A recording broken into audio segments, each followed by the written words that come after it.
Harvard Business Review 95% адам бір зат сатып алған кезде ол зат бейсаналы түрде жүреді деген бізге қызықты дерек айтады. Адамдар бір белгілі бір триггерлардың арқасында белгілі бір қалыптасып қалған ойлау жүйесі мен ситуацияға деген, болып жатқан нәрсеге деген реакциясының арқасында көбінесе бір әдетке салып, бір по шаблону жұмыс істеп, жалпы шешім қабылдайды. Оның маркетингпен қандай қатысы бар?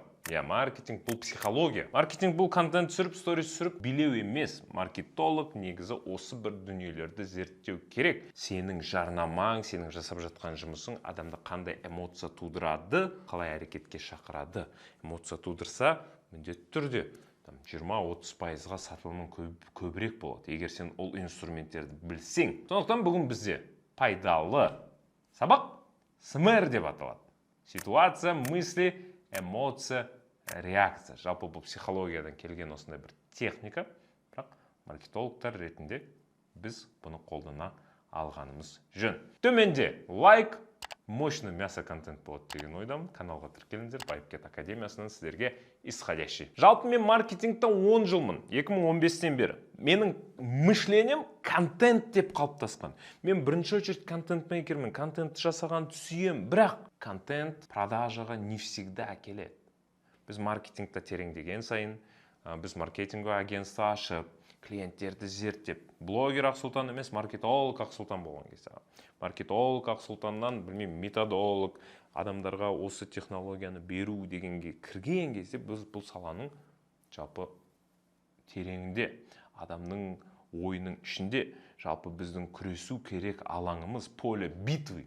Бұл мына бір кішкентай ғана бірнеше сантиметр алаң екенін түсінеміз. Сондықтан да психология сияқты бұрыннан бар ғылымдарға да жүгінуіміз керек. Бір ситуация болды. Қандай ситуация? Не болды? Ол ситуацияға қандай ой бар, қандай мысль тұты, қандай убежденияларымыз бар, қандай таптаурын дейді, установкаларымыз бар. Жалпы не болып жатыр? Ол ситуацияға қандай ойлар келіп жатыр? Қандай эмоция туды? Ол ситуациядан шыққаннан кейін қандай ой келді, ол ой қандай бізді халге ауыстырды. Мен не сезініп жатырмын? Не болып жатыр? Қорқып жатырмын ба? Эмоциямды, мотивациям туып бір жігерленіп жатырмын ба? Әлде қорқып жатырмын ба? Әлде бір ашуым туды ма? Не болып жатыр? Реакциям қандай? Одан кейін мен не істеймін? Ол ойдан кейін, ол эмоциядан кейінгі менің әрекетім қандай? Осы нәрселерді зерттейтін кішігірім шаблон СМР деп аталады. Маркетингта оны қалай қолданамыз? Жалпы кез келген компания өзінің маркетингін жасаған кезде бірінші орында жасау керек. Егер ол действующий жұмыс істеп жатқан компания болса, өзінің база клиентов алып, қалай сатып алды, қалай соңғы бір әрекетке дейін келді, сол әрекеттен ары қарай тарту. Не болды? Әрекеттің алдында не болды? Ол қалай реакция болды? Ода қандай эмоциялар туды? Ол қалай ой тұжырым, пікір қалыптастырды? Қандай ситуация, қандай реклама көрді, қандай баннер көрді, қай жерде көрді? Осыны зерттеу. Осыны зерттеудің аясында ғана сіз не істеп жатқаныңыз, менің компаниямда қандай дүниелер жұмыс жасайды деген бойынша бір анализ жасай аласыз. Просто тупо отырып контент бастап кетсеңіз, бұл тупо креатив болады. Ешқандай анализдің жоқтығын білдіреді. Біріншісі ситуация.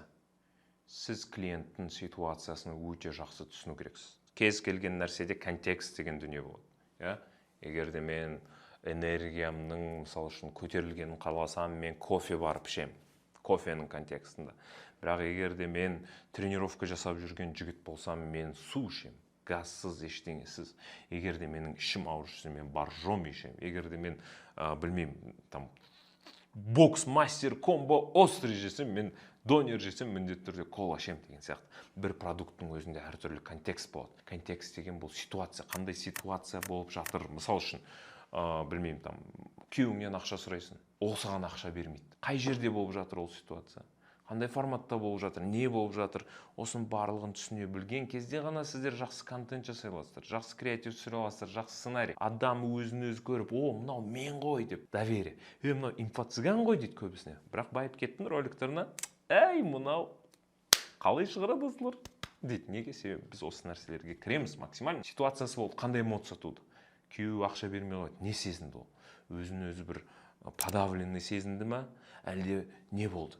Бір іштей бір ашулану болды ма? Қандай бір мысль келді?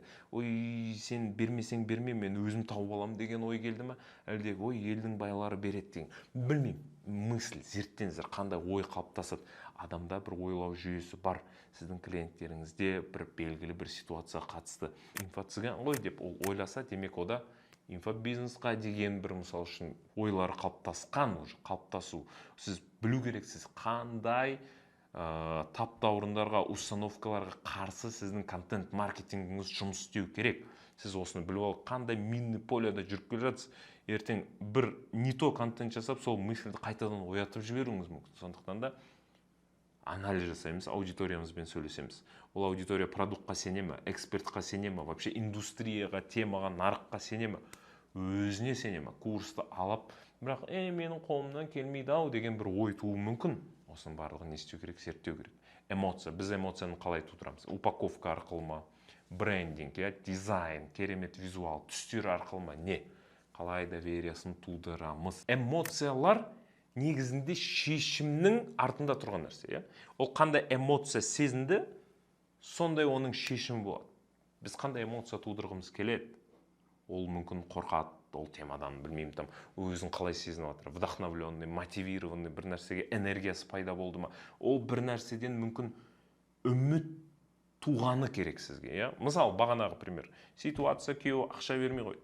Бір ой келді, эмоция.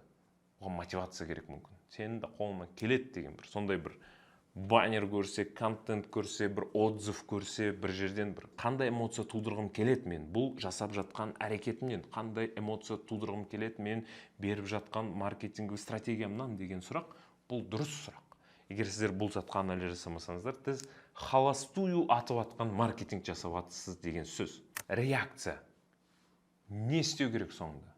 Сайтқа өту керек па, WhatsApp-қа жазу керек па, консультация алу керек па, бұл продуманный болу керек.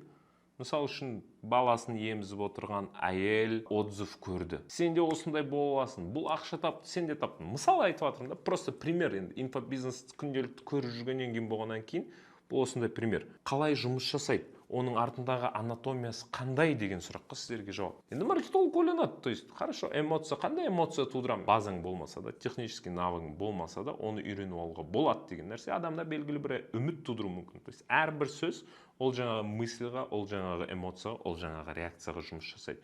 Одан кейін не болу керек? Оның реакциясы, мысалы үшін, жарнаманы көрді, бірақ реакция жоқ, клик жоқ, заявка жоқ. Неге жоқ? Не дұрыс емес? Оффер қай жерде дұрыс жазылу керек? СМР, кішігірім, өздеріңіздің покупкаларыңыздың аясында, өздеріңіздің клиент базаларыңыздың аясында, осы СМР деген тақырыптың аясында разбор ретінде GPT-ға кіріп, білмеймін, СМР деген осындай тақырып бар екен, құдай-ау, ситуация, мысли, эмоция, реакция деген. Сонымен таныстым. Енді өзімнің клиентский базама давай мен опрос жасайын, сауалнама жасайын, маған сұрақтар құрастырып берші, мен білгім келеді вообще, қандай ситуацияда, қандай эмоция, мысль болып жатқанын деп запрос жасап, осындай бір кішігірім промпт жасап, кері байланыс алу кез келген маркетологқа, кез келген кәсіпкерге пайдалы. Тек осындай ғылыми түрде маркетинг жасаған кезде сіздердің продажаларыңыз өседі, және де ең бастысы, ол нәрсені сіз екінші рет қайталай аласыз. Тупо креатив, тупо көріп келдік болса, бұл жерде ешқандай жүйе жоқ. Ең бастысы хаостан құтылып, жүйеге келу. Байыпкет академиясы, бізде сеньор маркетолог деген курс бар. Егер маркетингті тереңірек оқығыларыңыз келсе, біздің курспен интересоваться етіңіздер. Төменде алдағы болатын жалпы айтпайтын болдым. Айтпаймын. Полезность бере береміз. Айтпаймын. Ссылка да қоймаймыз. Просто осы сабақпен бітті.